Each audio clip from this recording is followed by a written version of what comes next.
Good afternoon, Miss Marley's B4 class. Today I'm going to be doing a book review on my independent reading book, Gut Check by Kester.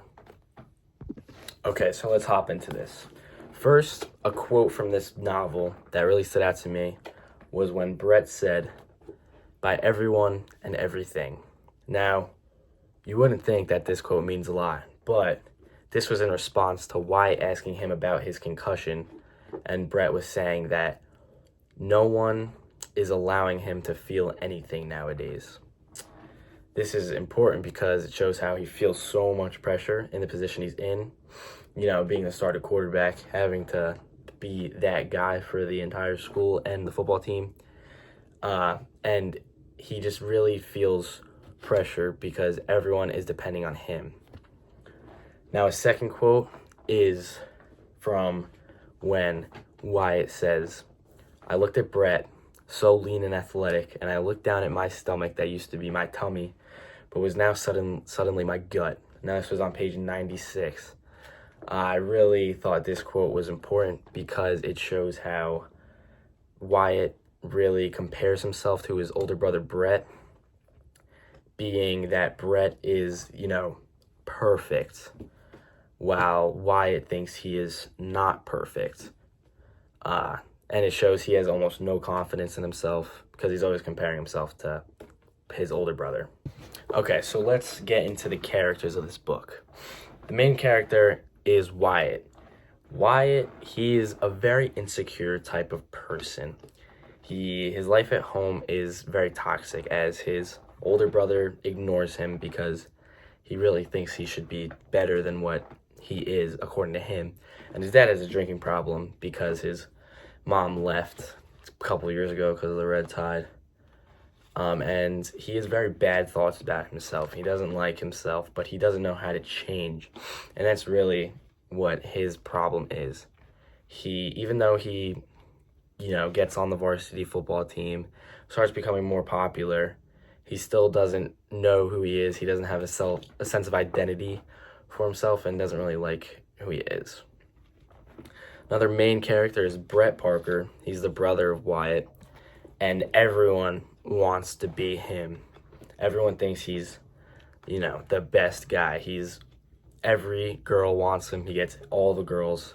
He is the quarterback. He's going to go D1 for football for free.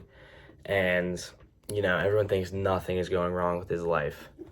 He's a pretty shy person. He doesn't really like to, brag about his accomplishments. And this is mostly from his father being an alcoholic and him really putting a lot of pressure on him to be the best football player he can possibly be. And he has had trouble communicating with people because he never got to experience real life because he was always worrying about football. Now, the father of the two is another main character. He doesn't have a name in the book. They just call him his dad. He used to be the biggest legend in the town because the town is a football town. That's all they care about. And his dad was the star. And he got hurt and couldn't live his dreams of going to college, going to the NFL, being a great quarterback. But now he wants to live his dreams through Brett, and he's pushing him to the absolute max to gain those goals. And he pretty much ignores Wyatt. He's a terrible dad. Now on to author's craft. What I really like about this book is how the wording that Kester uses makes you feel like a teenager. It's not perfect. He uses a little cuss words. And it makes you really get to experience the bullying and stuff that goes on when you're in high school and you're not the most popular kid.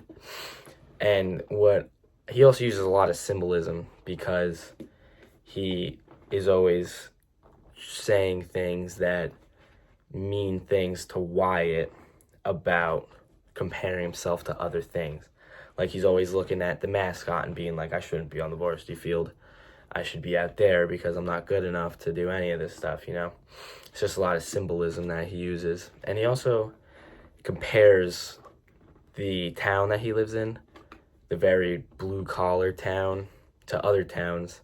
and how the people living in Grayport, their town, just have it harder than everyone else because of how they live.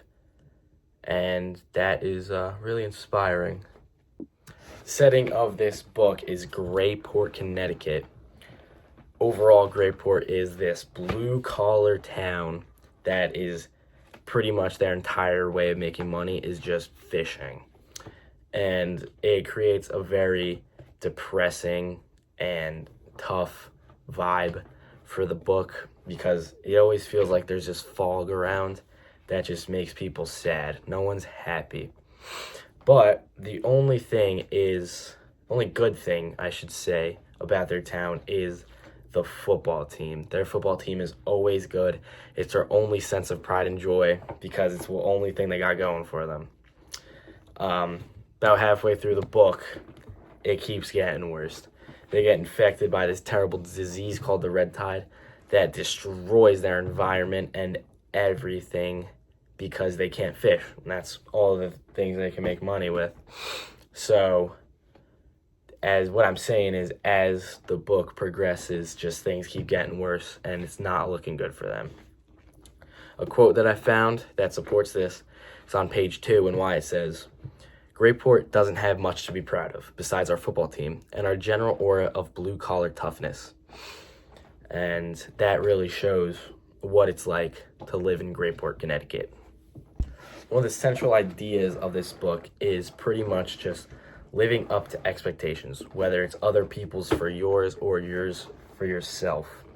Because Wyatt, he's living up to his own expectations. Because no one really pays attention to him, so he has to set the standard for himself.